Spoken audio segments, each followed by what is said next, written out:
जीवन कई बार हमारे समक्ष विकल्प प्रस्तुत करता है। हम उन विकल्पों से क्या चुनते हैं, क्या नहीं, इससे हमारा चरित्र और हमारा व्यक्तित्व प्रत्यक्ष होता है। और यही चुनाव महान और साधारण का सीमांकन करता है।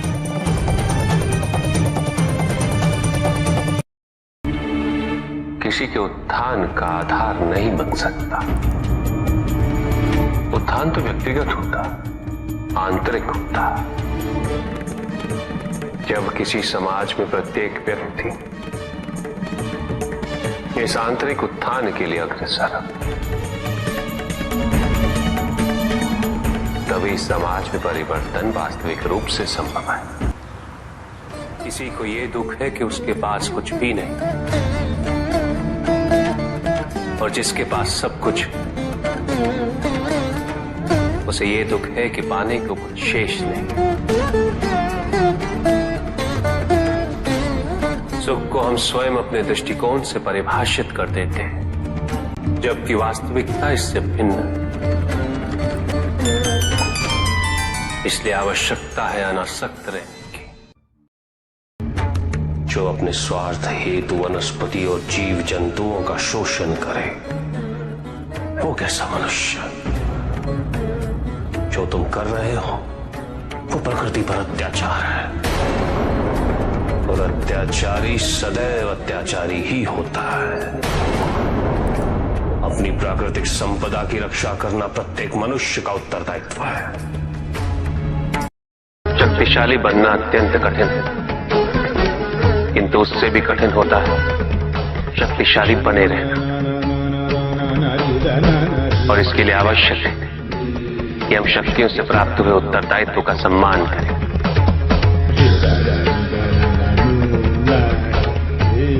अन्यथा हम स्वयं पर निरंतर खो देते हैं, और यह हमारे पतन का कारण बनता है। किसी भी व्यक्ति की उन्नति उसकी सहजता से प्रत्यक्ष होती है, ना कि उसके अहंकार से। अहंकार हमें स्वयं की दृष्टि में बड़ा अवश्य बना देता है, किंतु दूसरे की दृष्टि में हमारा ओछापन प्रतीत होता है। हमारे व्यक्तित्व के दोष उसकी अपरिपक्वता का प्रतीक है यह अहंकार। शक्तिशाली हो जाने का अर्थ ये नहीं कि तुम अपने उत्तरदायित्व से मुक्त हो गए हो। शक्तियों में वृद्धि के साथ उत्तरदायित्व और भी बढ़ जाता है। एक महासागर में एक छोटी सी नौका तब तक नहीं डूब सकती जब तक महासागर का जल उसमें भर नहीं जाता। उसी प्रकार हमारे बाहर कितना ही दोष क्यों ना हो, हम नकारात्मक सोच वाले व्यक्तियों से घिरे ही क्यों ना हो, जब तक हम उनके दोष और उनकी नकारात्मकता को अपने भीतर प्रवेश नहीं करने दें, हमें कोई भी डुबा नहीं सकता। यदि हम अपनी अपेक्षाओं पर नियंत्रण पालें, किसी और के सुख से अपने सुख की तुलना ना करें, तो हम किसी भी परिस्थिति में सुखी रह सकते हैं। संसार में सबसे शक्तिशाली अस्त्र है प्रेम, धैर्य, करुणा, क्षमा। किंतु ये आज का ही सत्य नहीं, ये सत्य शाश्वत है। धनी व्यक्ति के पास जो भी अतिरिक्त धन होता है वो उसे दान करना चाहिए, उनके उद्धार के लिए जो अपनी मूल आवश्यकताओं को पूरा नहीं कर सकते।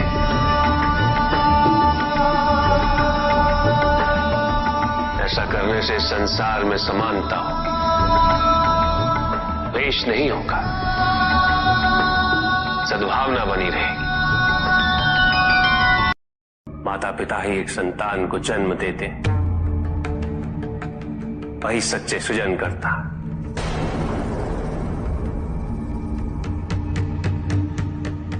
जो अपने माता पिता की निस्वार्थ सेवा करे, जो सच्चे मन से उनकी श्रद्धा रखता है,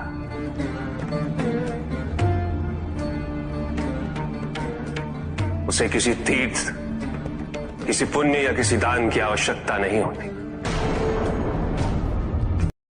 ये रहस्य नहीं कि प्रत्येक प्रत्येक आत्मा मुक्ति की इच्छुक होती है।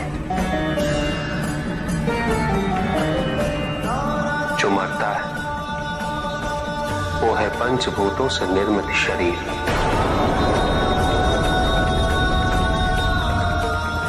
किंतु आत्मा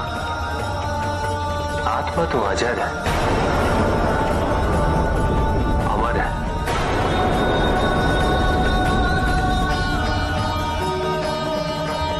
जिसकी यात्रा मोक्ष पर संपूर्ण होगी। आत्मज्ञान का अमृत प्राप्त करने हेतु हलाल समान कष्ट व पीड़ा को सहना अनिवार्य है।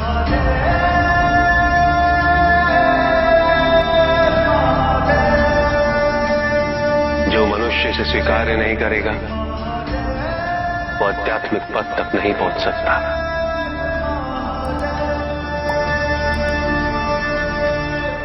इसे स्वीकार्य किए बिना मनुष्य आध्यात्म पथ पर कभी सफल नहीं हो सकता।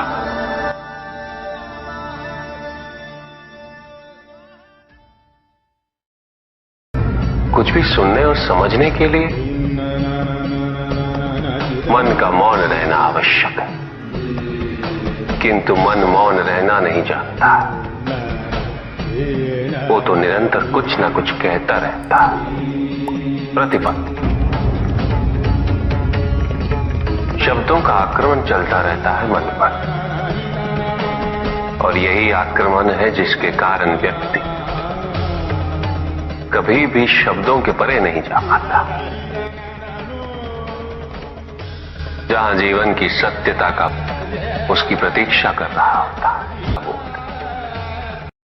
किंतु भक्ति में परिवर्तन क्यों? संदेह,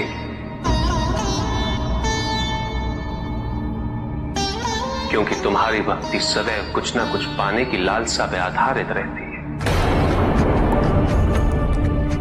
ये भक्ति प्रेम नहीं,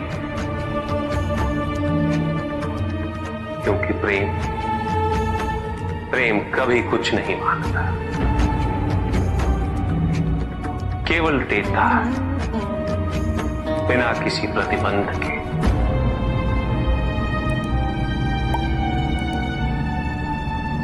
और वही प्रेम को परिपूर्ण भी करता है।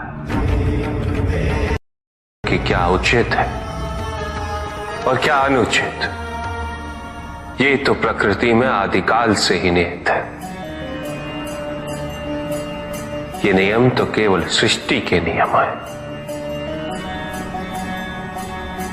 और प्रत्येक व्यक्ति के कर्म उसका परिणाम निर्धारित करते हैं।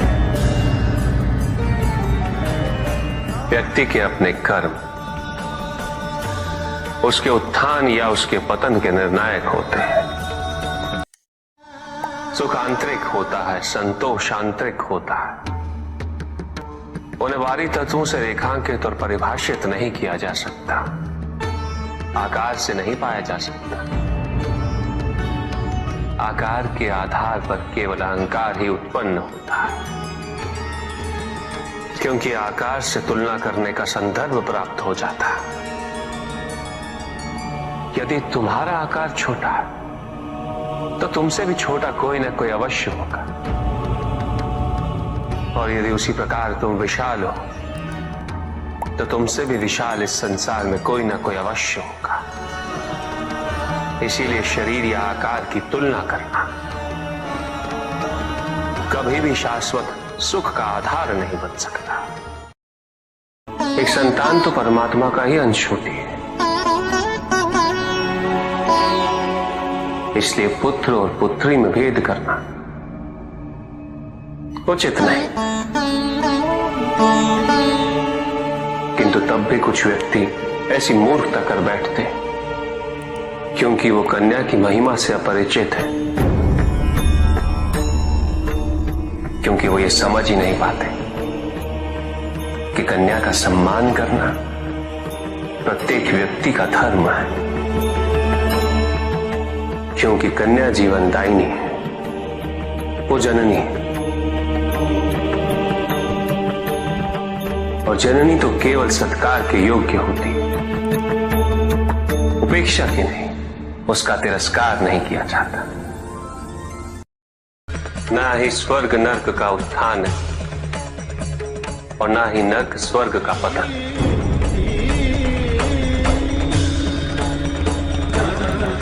इस क्षण हमारे भीतर के नर्क का अंत हो जाए, उसी क्षण स्वर्ग की आवश्यकता भी समाप्त हो जाती है।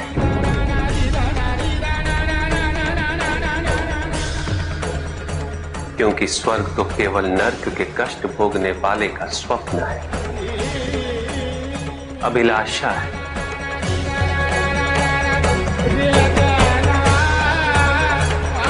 जहां नर्क का अंत होता है, वहीं स्वर्ग की अभिलाषा भी समाप्त हो जाती है।